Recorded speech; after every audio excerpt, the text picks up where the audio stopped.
मुख्यमंत्री समृद्ध पंचायत राज अभियानामुळे येथे ग्रामीण विकासाचा पाया अधिक मजबूत झाला आहे। झटक सारी घोर निराशा बदल चाल तुझी,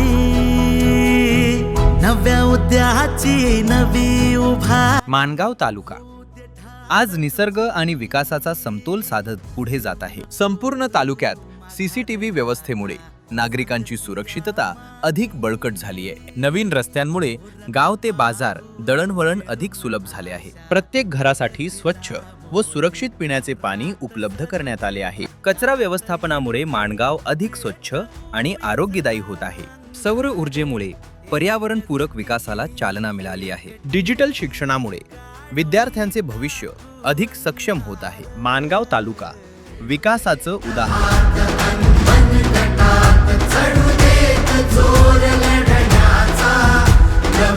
नमस्कार।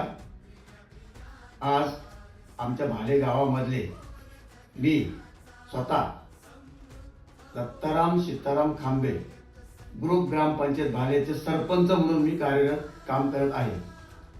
आज आमच्या भाले ग्रामपंचायतमध्ये मुख्यमंत्री समृद्ध ग्रामपंचायत राज अभियान हा उपक्रम आम्ही राबवत आहोत आणि या उपक्रमांतर्गत जे काय आहे विषय त्या विषयाला स्मरून आम्ही आमच्या आटोकाट प्रयत्न करून आमच्या गावातील प्रथमतः आपण आलेल्या एंट्रीमध्येच बोलक्या भिंती आम्ही केलेल्या आहेत।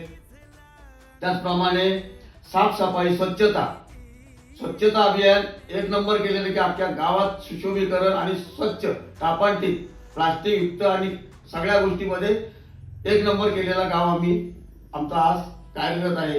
त्याचप्रमाणे आमच्या संपूर्ण गावाला सीसीटीव्हीची व्यवस्था केलेली आहे। तसेच आमच्या अंगणवाड्या एकदम सुशोभीकरण केलेलं आहे। त्यांच्यासाठी देखील आम्ही आतोनात मेहनत केली, कारण आमच्या इथं आदिवासी वाडी आहे, पाडे आहेत, त्यांना देखील आमच्या गावात एकत्र घेऊन आम्ही त्यांना आमच्यासारखं सुशोभीकरण करून केलेलं आहे। तसेच आमची शाळा एक नंबर आदर्श शाळा म्हणून अख्ख्या जिल्ह्यामध्ये आदर्श शाळा म्हणून आमच्या शाळेला एक नंबरचा पारितोषिक शासनाकडून मिळालेलं आहे। अशा एक ना अनेक शाळेमध्ये उपकरण आणि कार्यक्रम राबवून आम्ही जिल्हास्तरीय नावलौकिक केलेलं आहे। त्याचप्रमाणे आमच्या ग्रामपंचायतीला या अभियानाच्या अंतर्गत आम्ही अहोरात्र मेहनत घेऊन हा योग चालू केलेला आहे। त्या मुख्यमंत्री साहेबांचा आम्ही आमच्या भाले ग्रुप ग्रामपंचायतीच्या वतीने त्याला अभिनंदन त्यांचा करतो। असंच आम्हाला प्रोत्साहित कार्यक्रम त्यांनी द्यावा आणि आम्हाला प्रोत्साहित करावा हीच विनंती। धन्यवाद।